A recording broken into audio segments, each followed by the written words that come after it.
MPLS TP-OAM is available in two different solutions. One is based on the BFD extension. The other is based on the ITUT Y.1731 extension. Here, we will cover only the MPLS TP-OAM solution based on the ITUT Y.1731 extension. This solution is widely applied by most telecommunication equipment vendors. We have already discussed that MPLS TP-OAM is designed to be SDH-like. Accordingly, MPLS TP-OAM borrows the concept of hierarchical maintenance from SDH. An MPLS TP-OAM network is composed of three layers: the section layer, the MPLS tunnel layer, and the PW layer.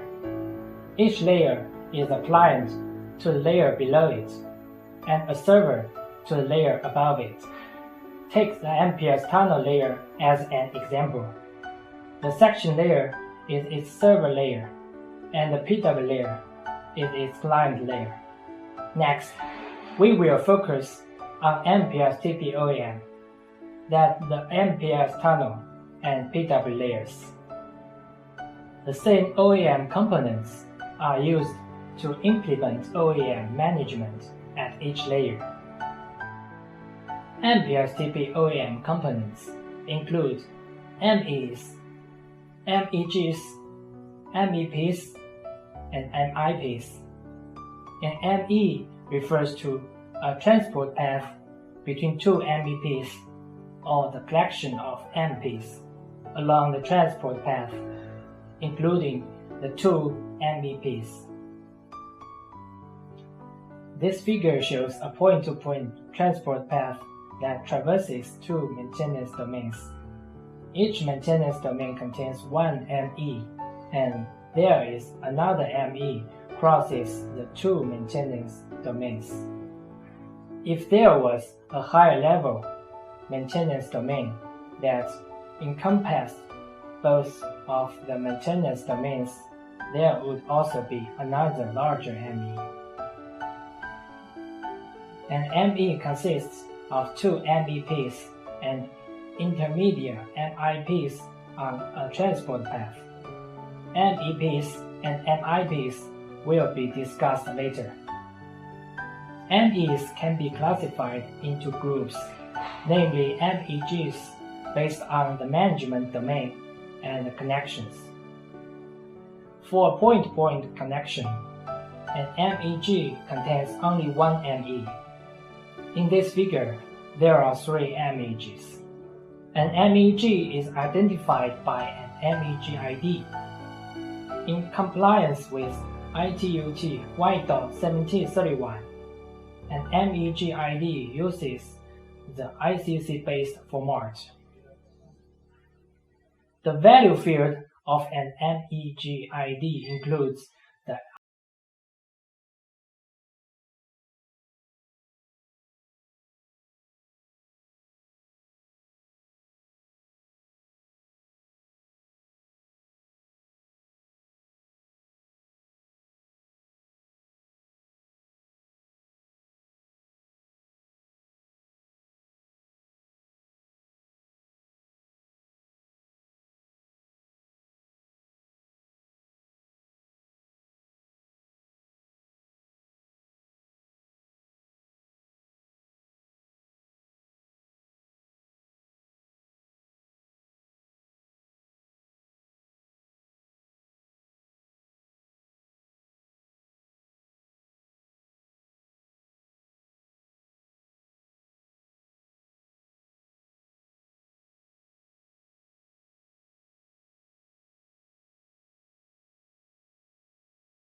ACC-based format or self-defined format. MPs are identified using MP IDs. We can draw an interesting comparison between the OAM components in MPLS TP-OAM and those in 802.1ag OAM. An MEG can be considered to a combination of a maintenance domain and maintenance association. MPs in both systems are almost equivalent. However, MPs in MPLS TP-OAM are configured based on tunnels or PWs, whereas MPs in 802.1ag OAM are configured based on ports. Moreover, the direction of MVPs does not need to be specified because the end points in tunnels or PWs are directional.